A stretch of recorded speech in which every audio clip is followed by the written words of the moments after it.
Hi friends, welcome back to my channel. అమ్మా రోహిణి, అక్కడ వాళ్ళు ఏమన్నారో చెప్పు. వాళ్ళు మీ ఇద్దరి నుంచి గొడవలు లేవంటే దాని అర్థం దాపరికాలు ఉన్నట్ట, సీక్రెట్లు ఉన్నట్ట, ఒకరినొకరు మోసం చేసుకున్నట్ట. ఇన్నేళ్ళు మావైతే మీరు కాపురం చేసిన మీకే విషయం తెలియాలి అత్తయ్య, మాకు తెలీదు. వాళ్ళు సగం ఇంగ్లీష్లోనే మాట్లాడారు కాబట్టి వీళ్ళకి ఏమర్థమైందో అదే చెప్పారు అత్తయ్య. నాకు చాలా టైట్గా ఉంది అత్తయ్య, నేను వెళ్ళి రెస్ట్ తీసుకుంటాను అని రోహిణి అక్కడి నుంచి వెళ్ళిపోతుంది. ఇక అప్పుడే బాలకు ఫోన్ వస్తుంది. మీనా, నాతో నాకు ఒక ఫోటో తీవా, ఫోన్ కట్ చేసి అని చెప్పేసి ఫోన్ కట్ చేసి సత్యంతో అయితే ఫోటో తీసుకుంటాడు బాలు. మీనా ఫోటో తీస్తుంది. అప్పుడే ప్రభావతి వస్తుంది. నానా, ఈ చెక్ రాగానే స్టేజ్ మీద నీకే ఇవ్వాలనుకున్నాను అని బాలు అంటుంటే, చెక్ ఇస్తావేంటి, చెక్క ముక్కిస్తావేంటి అని ప్రభావతి అంటుంటే, డబ్బులు అకౌంట్లో వేస్తారంటలే, పడగానే తెచ్చి మా నాన్నకి ఇస్తా అని బాలు అంటాడు.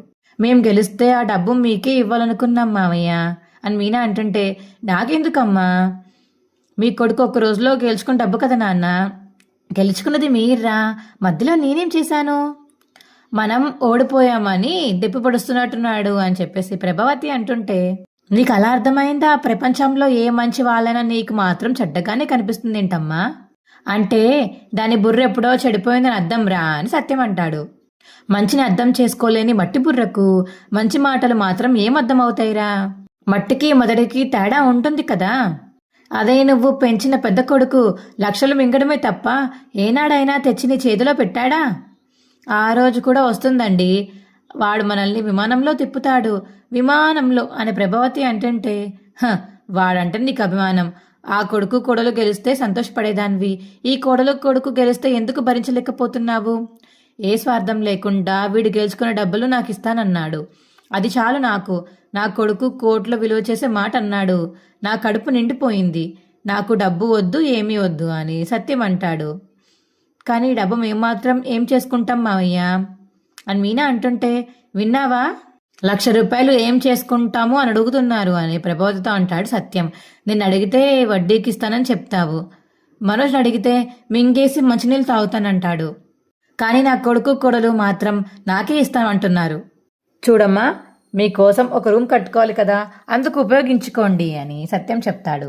అదే న్యాయం, అందులో రూపాయి కూడా ఈ ఇంటి కోసం ఖర్చు పెట్టద్దు అని సత్యం చెప్తాడు. మీ రూమ్ కోసం ఖర్చు పెట్టుకోండి.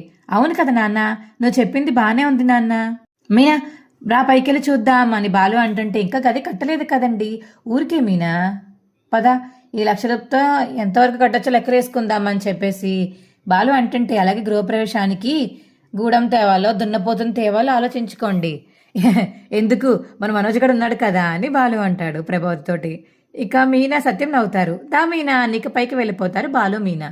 ఆలు లేదు సూలు లేదు, కొడుకు పేరు సోమలింగం అని ₹1,00,000 రూమ్ కట్టేస్తారంట. ₹1 ఉంది, ఇంకో ₹99 మాత్రమే ఉంటే 100 అవుతుంది అని వెనకొకడొకడు వెర్రుబాగులు వాడు అనుకున్నాడంట అని ప్రభావతి అంటుంటే, కారు కొన్నవాడు, ఇంకో కారు కొన్నవాడు, స్కూటీ కొన్నవాడు, ₹1,00,000 సంపాదించగలిగిన వాడు ఒక రూము కట్టలేడా అని సత్యం అంటాడు. 40 లక్షలు ఎత్తుకెళ్ళిన వాడు, హనీమూన్ కోసం ఇంకో 1,00,000 దొంగతనం చేసిన వాడు, తమ్ముడు భారీ నగలు అమ్ముకొని తన చెమటదనాన్ని దాచుకున్నవాడు, వాడు ప్రయోజకుడై నిన్ను విమానంలో తిప్పుతాడని ఇప్పటి నుంచే గాల్లో తేలిపోతున్నావు. అంతకంటే అష్టదరిద్రమైన ఆశ ఇంకేదైనా ఉంటుందా? ₹1,00,000 నా చేతిలో మనస్ఫూర్తిగా పెట్టాలనుకున్నవాడు నీకు చులకనగా కనిపిస్తున్నాడు. నువ్వసలు తల్లివేనా? తప్పుగా అనిక ప్రభావతిని అనేసి సత్యం అయితే పక్కకు వెళ్ళిపోతాడు. అప్పుడే మనోజ్ వచ్చి అమ్మా అని ప్రభావతిని పిలుస్తుంటే, ఏంటి అమ్మా, పోటీలో వాళ్ళు అడిగిన ప్రశ్నలకు నేను తెలివిగా సమాధానం ఇచ్చానమ్మా, అదే వాళ్ళు బురకెక్కలేదు అని మనోజ్ అంటాడు. వాళ్ళకి అర్థమయ్యేలాగా ఇంకో జవాబు ఇవ్వచ్చని ఇప్పుడే గుర్తొచ్చిందమ్మా. అవునా, దాందేముంది, ఇప్పుడు వెళ్ళి చెప్పరా, వాడికి ఇచ్చిన చెక్కులు లాక్కుని నీ చేతులు పెడతారు. మొహం చూడు మొహం, తెలివిగా జవాబు ఇచ్చాడంట. నీకనే తెలివితేటలే ఉంటే ఇన్ని నిందలు పడాల్సిన కర్మ నీకేంట్రా, నేను వెనకేసుకుని రావాల్సిన కర్మ నాకేంటి, అన్నిటిలోనూ లేటే కదరా నువ్వు, పుట్టేటప్పుడు కూడా నొప్పులు మొదలయ్యాక 2వ రోజుకి పుట్టావు, ఏడవడం కూడా 1.5 గంటల తర్వాత ఏడ్చావు, నడవడానికి 2 ఏళ్ళు పట్టింది, మాట్లాడడానికి 3 ఏళ్ళు పట్టింది, కానీ ఇన్నేళ్ళు పట్టినా నిన్ను మార్చలేక నాన్న మాటలు పడే కర్మ నాకు పట్టింది. ఇప్పుడు నేనేమన్నానమ్మా, పుట్టినప్పటి నుంచి జరిగినవన్నీ గుర్తు చేసి మరి తిడుతున్నావు, పోరా అని ప్రభావతి అంటుంది. మళ్ళీ పాల డబ్బా మొక్క వేసుకుని నిలబడ్డావు. ఆగరా, మర్చిపోయాను. పోటీలో మార్కులు ఇస్తున్న వాళ్ళు ఏమన్నారు? నా అంత జీనియస్ ఎక్కడనే చూడలేదన్నారమ్మా. అవును మరి, ఇన్ని తప్పులు చేసిన తెలివైన జీవిని వాళ్ళు ఎక్కడా చూసుంటారు. అది కాదని అడిగేది. భార్యాభర్తల మధ్య రహస్యాలుంటే గొడవలు రావంటారు కదా, అది నిజమేనా అని ప్రభావతి అంటుంది. చెప్పరా, మీ మధ్య గొడవలు రావడం లేదంటే ఏం దాస్తున్నారు ఇద్దరు? నువ్వు రోహిణి దగ్గర ఏమైనా రహస్యం దాస్తున్నావా? వామ్మో వామ్మో, బాలుగాళ్ళకి నువ్వు మాట్లాడతావేంటమ్మా? అసలు రహస్యం అనగానే ఏంటి అని చెప్పేసి అక్కడి నుంచి వెళ్ళిపోతాడు మనోజ్. ఎవరి దగ్గర ఏం దాస్తున్నారు వీళ్ళు? ఏముంది దాచడానికి? అనిక మనసులో అనుకుంటుంది ప్రభావతి. రోహిణి మంచం మీద కూర్చుని ఇంకలా దిగులుగా కూర్చుని ఉంటుంది. రోహిణి, ఏమైంది అని మనోజ్ అడుగుతుంటే, ఏం లేదు మనోజ్, మనం ఆ 1,00,000 రూపాయలు గెలిచి ఉండాల్సింది, అనవసరంగా మిస్ అయ్యాము అని రోహిణి అంటుంది. పోన్లే, నెక్స్ట్ ఎక్కడైనా కాంపిటీషన్ జరిగినప్పుడు ఖచ్చితంగా మనమే గెలుద్దాము అని మనోజ్ అంటాడు. అదేంటి అంత సింపుల్గా మాట్లాడుతున్నావు? నీకేం బాధ అనిపించట్లేదా? చూసావు కదా అందరూ ఆ బాలు మీనాని ఎలా పొగుడుతున్నారో. ఆ అప్లోస్ అన్నీ మనకి రావాలి. నువ్వు మొదట్లో నాకు బాధేసింది రోహిణి. ఎలా చూసినా మనకంటే ఆ బాలు మీనా గొప్పేం కాదు, కానీ వాళ్ళకి రావడం విచిత్రంగా ఉంది. అయినా మనం బెస్ట్ కప్పులు కాదా అవునా అని చెప్పడానికి వాళ్ళెవరు రోహిణి? మనకి తెలుసు కదా మనమేంటో. అందుకే తర్వాత నేను కూడా బాధపడడం మానేశాను అని మనోజ్ అంటుంటే, ఇన్నాళ్ళు అత్తయ్య మనసులో మనం మంచి భార్యాభర్తలంగా ఉన్నాము, కానీ ఈ రోజు నుంచి ఆ ప్లేస్ని వాళ్ళు కొట్టేస్తారేమో అనిపిస్తుంది అని రోహిణి అంటుంటే, లైట్ తీసుకో రోహిణి, బాలుగాడేదో పిచ్చోళ్ళ మాట్లాడాడు. మీనా మతి లేకుండా సమాధానం చెప్పింది. ఆ వద్దం కాక చాలా గొప్పగా సమాధానం చెప్పారనుకుని ఆ బ్రెయిన్ లేని జడ్జిలు వాళ్ళిద్దరిని సెలెక్ట్ చేశారు, గెలిపించారు. ఎవరు ఒప్పుకున్నా ఒప్పుకోకపోయినా మనిద్దరమే బెస్ట్ కపుల్ అని మనోజ్ అంటాడు. నీకు ఒక విషయం చెప్పిన రోహిణి, నా లైఫ్లో నాకు దొరికిన బెస్ట్ గిఫ్ట్ నువ్వు. ఆ విషయంలో నేను చాలా అదృష్టవంతుణ్ణి. నీతో ప్రేమలో పడకముందు నేను ఒక అమ్మాయితో లివింగ్ రిలేషన్లో ఉన్నానని తెలిసినా కూడా నువ్వు నన్ను యాక్సెప్ట్ చేశావు. నేను చేసిన చిన్న చిన్న తప్పులను కూడా యాక్సెప్ట్ చేశావు రోహిణి. నువ్వు ఏమైపోతానో అని భయపడుతున్న నన్ను ఒక బిజినెస్ మ్యాన్లా మార్చేశావు. నాకు ఇంతకంటే ఇంకేం కావాలి చెప్పు రోహిణి? అది మీ నాన్న డబ్బుతో స్టార్ట్ చేసిన బిజినెస్ కదా, అందులో నా క్రెడిట్ ఏముంది మనోజ్? డబ్బు ఒకటి ఉంటే సరిపోదు రోహిణి, మంచి ఐడియాస్ కూడా ఉండాలి. నీ ఐడియాతోనే మనం బిజినెస్ స్టార్ట్ చేశాము. నీ ఒక్క విషయంలోనే కాదు, నా లైఫ్లో జరిగే ప్రతి మంచి విషయంలోనూ నువ్వు నాకు తోడున్నావు. నువ్వు నా బెస్ట్ వైఫ్ అని చెప్పడానికి ఇంతకంటే ఇంకేం కావాలి రోహిణి? అది సరే, నేను నీకు మంచి హస్బెండేనా? మంచి హస్బెండ్ కాకపోతే నేను నీతో ఇంత సంతోషంగా ఉండగలనా అని రోహిణి అంటుంది. నాకు చాలా మంచి లైఫ్ ఇచ్చావు, మంచి ఫ్యామిలీని ఇచ్చావు. అమ్మ లేదు, నాన్న ఎక్కడో దూరంగా ఉన్నారు, ఒంటరిగా ఉంటున్నానని బాధని నాలో పోగొట్టావు మనోజ్. మనం ఎప్పుడు ఏ విషయంలో కూడా ప్రెజర్ చేయలేదు, అందుకే నాకు అనిపిస్తూ ఉంటుంది మన ఇద్దరం బెస్ట్ కపుల్ అని. అనిపించడం ఏంటి, ఎప్పుడూ బెస్ట్ కపులే మనం అని రోహిణి అంటుంది. నిజానికి తప్పు నాదేలే రోహిణి, ఆ జ్యోతిష్యుడు చెప్పిన కలర్ వేసుకోవడం వల్లే మనం ఓడిపోయాననిపిస్తుంది అని మనోజ్ అంటుంటే, సరే అది పక్కన పెట్టు, నాకు ఒకటి అర్థం కావట్లేదు. ఏంటి మనోజ్? ఆ జడ్జిలేమో భార్యాభర్తల మధ్య గొడవలు ఉంటేనే మన మధ్య అండర్స్టాండింగ్ ఉంటుంది అన్నారు, కానీ మన ఇద్దరి మధ్య ఏంటి? అసలు ఎప్పుడు ఎలాంటి గొడవ లేవు. అంటే మన ఇద్దరి మధ్య అండర్స్టాండింగ్ లేనట్ట, లేదా ఏదైనా దాస్తున్నట్ట? అలా ఏం లేదు మనోజ్, మనమిద్దరం ఏం దాచాం? ఏం దాయలేదు కదా.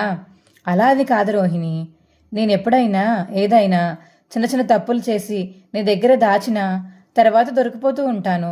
నువ్వు ఆ తప్పులు సరిదిద్దుతూ ఉంటావు. కానీ నువ్వు ఒక్క చిన్న తప్పు చేసినట్టు కూడా మన ఇద్దరు డిస్కషన్ రాలేదు. వాళ్ళన్నారు చూసావా, నువ్వు ఖచ్చితంగా ఏదో దాస్తున్నావని, అందుకే అలా అడుగుతున్నాను. వాళ్ళంటే మాత్రం నీకు అనిపిస్తుందా నేను దాస్తున్నానని అని రోహిణి అంటుంటే, రోహిణి మనం ఒకరినొకరు ప్రేమించుకున్నాము, మన ఇద్దరి మధ్య దాపరికాలు ఉండవని నా నమ్మకం. ప్రేమ ఉన్న చోట సీక్రెట్స్ ఉండవు.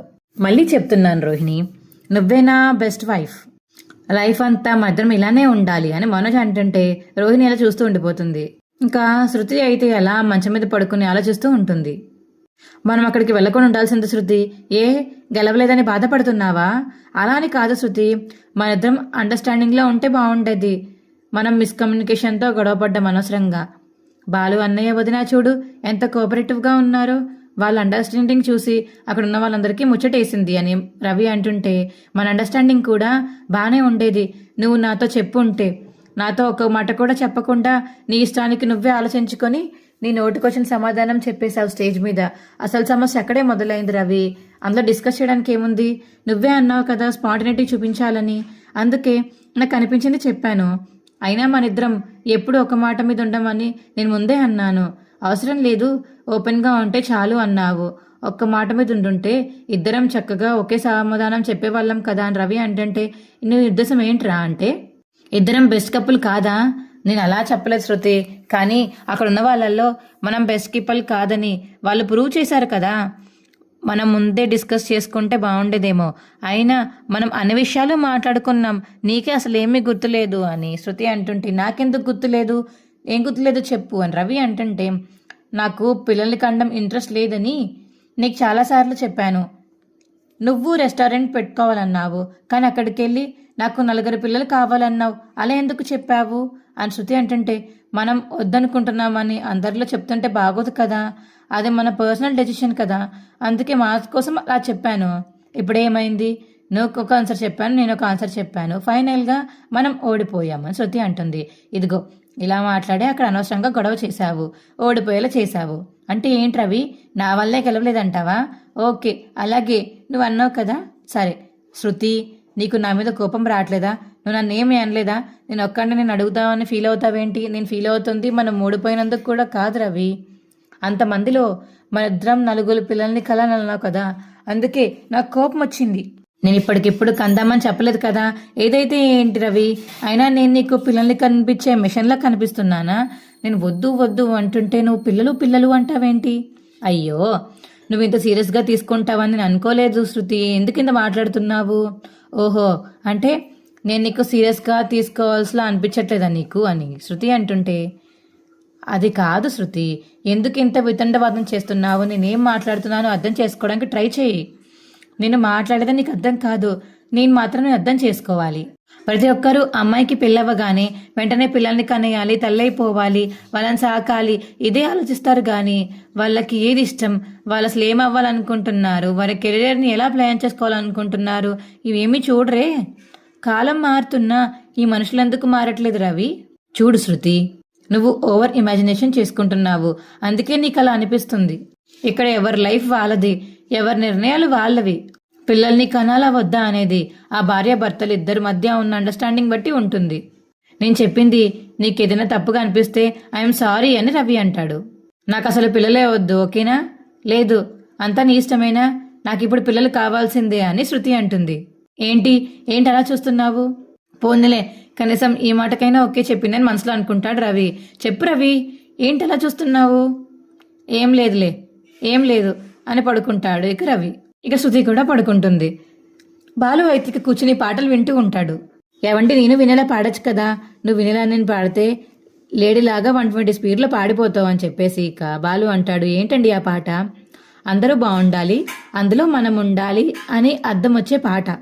అందరూ బాగుండాలంటే అందులో మనోజ్ గడు ఉండకూడదని వాళ్ళకేం తెలుసు పాపం అని బాలు అంటుంటే ఇక మెల్లగా మీనా దగ్గరికి వెళ్తాడు బాలు. ఏవంటి మనం హాల్లో ఉన్నామండి. విలవతి విజులుతూ వస్తుందిలే, అయ్యో ఉండండి అని మీనా అంటుంది. ఇక నెక్స్ట్ వచ్చే ప్రేమలో అయితే రాజేష్ బాలు ఇద్దరు కూర్చుని ఇక భోజనం చేయడానికి కూర్చుంటారు. ఇక క్యారేజ్లో అయితే పల్లీలు పచ్చిమిర్చి ఇవన్నీ పెడుతుంది. ఈరోజు మీనాకి నీకు ఏమైనా గొడవ అయిందా అని రాజేష్ అడుగుతుంటే, తింటున్నప్పుడు నా చుట్టూ తిరిగిందిరా, ఎందుకు అర్థం కాలేదు. మనం తినేటప్పుడు ఏదో చెప్దామని వాళ్ళిద్దరు చూస్తూ ఉంటారు, అప్పుడే వాళ్ళకి తృప్తిగా ఉంటుంది అని రాజేష్ అంటాడు. ఇక అప్పుడే ఇక రోహిణి అయితే బట్టల షాప్కి వెళ్ళి 7 ఏళ్ళ బాబుకి బట్టలు కొనాలి అని చెప్పేసి వెళ్ళి ఇంకా బట్టల షాప్లో బట్టలు తీసుకుంటూ ఉంటుంది. అప్పుడే కామాక్షి మరియు ప్రభావతి ఆ బట్టల షాప్కి వస్తారు. ఇక రోహిణి అక్కడ బిల్ కౌంటర్ దగ్గర చూసిన ప్రభావతి అయితే షాక్తో అలా ఉండిపోతుంది. నువ్వేంటమ్మా ఇలా వచ్చావు అని చెప్పేసి ప్రభావతి అడుగుతుంటే, మేడం మీ కొడుక్కి చాలా మంచి బట్టలు తీసుకున్నారు అని షాప్లో సేలర్ వచ్చి ఇంకా రోహిణితో అంటాడు. ఇక ప్రభావతి అలా చూస్తూ ఉండిపోతుంది. కొడుకా అని ప్రభావతి అంటుంది. మా వీడియో మీకు ఎలా అనిపించిందో కింద కామెంట్ సెక్షన్లో తెలియచేయండి. మా వీడియో కనుక నచ్చితే మా వీడియోని లైక్ చేసి తప్పకుండా మా ఛానల్ సబ్స్క్రైబ్ చేసుకోండి. పక్కనే ఉన్న గంట సింబల్ మీద క్లిక్ చేయండి. అప్పుడే మేము చేసే వీడియోలు మీకు వస్తాయి.